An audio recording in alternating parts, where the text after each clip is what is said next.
बड़ी खबर जहां पर ताइवान के खिलाफ चीन की आक्रामकता को लेकर अगली बड़ी खबर हमारे पास है, क्योंकि ताइवान के पास अब देखे गए हैं 2 PLA एयरक्राफ्ट। अब 4 चीनी नेवी वॉरशिप्स के होने की ये जो खबर है, ये किस लिहाज से आज के दौर में बहुत इंपॉर्टेंट है और क्या संकेत दे रही है? चर्चा करने से पहले देखिए चीनी घुसपैठ के खिलाफ ताइवान की फोर्स कैसे अलर्ट नजर आ रही है।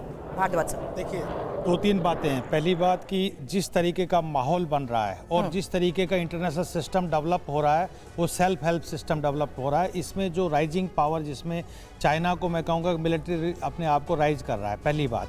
दूसरी बात कि न्यूक्लियर का जो पर्पज है, 2 तरीके से उसको वर्ल्ड ने देखा। पहला डिटरेंस के रूप में देखा और दूसरा पॉलिसी अपनाया, अप्रोच अपनाया, नो फर्स्ट यूज।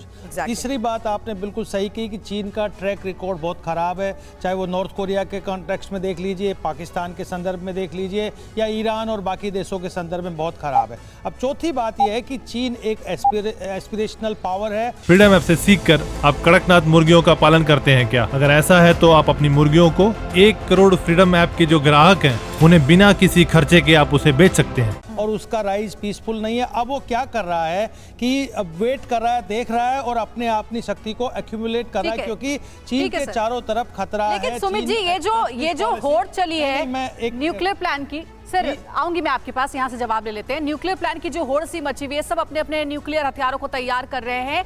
सबसे पहला वो कौन सा देश होगा जो एन प्लान के साथ आगे बढ़ेगा? क्योंकि अब चीन का नाम भी सामने आने लगा अमेरिका और रूस के बाद। ये कहना तो कठिन है कि कौन ऐसा देश होगा जो न्यूक्लियर तैयारियों को देखते हुए क्या लगता है आपको?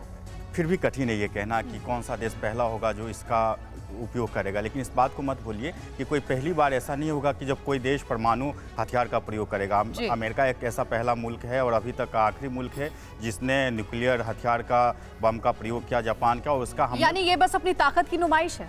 इसकी ताकत की नुमाइश नहीं, इसका 2-3 पहलू है। एक तो ये देखिए, जब इस समय अमेरिका का ये रिपोर्ट आ रहा है कि 1500 नंबर हो जाएगा परमाणु एटम बम का और आर्म्स का, तो इसका सांकेतिक पहलू ये है कि देखिए चीन किस तरीके से अपना एटॉमिक जो कैपेसिटी है उसको बढ़ाने का प्रयास कर रहा है और इसका खामियाजा पूरी दुनिया पर क्या पड़ेगा। कारण इसका ये है कि जैसा कि सर बता रहे थे, पाकिस्तान को उसने एक्सपोर्ट किया हुआ था, ईरान को क्या हुआ था, नॉर्थ कोरिया को क्या हुआ है। तो ऐसे रोग एलिमेंट्स जो हैं और रसिया उसके केंद्र में है, इस सब के केंद्र में अभी रसिया है। तो कहीं ना कहीं एक ऐसा परिदृश्य आने वाले समय में यह न बने कि चीन सेंटर हो जाए, एक्सपोर्ट जो न्यूक्लियर टेक्नोलॉजी का जो एक्सपोर्ट का वो केंद्र बन जाए और दुनिया विध्वंस की तरफ और आगे बढ़े। चलिए, ये बहुत ही जबरदस्त एनालिसिस आपने किया है कि इस वक्त सभी अपनी अपनी रणनीतियों के साथ आगे बढ़ रहे हैं। फ्रीडम ऐप से सीखकर आप कड़कनाथ मुर्गियों का पालन करते हैं क्या? अगर ऐसा है तो आप अपनी मुर्गियों को 1 करोड़ फ्रीडम ऐप के जो ग्राहक हैं,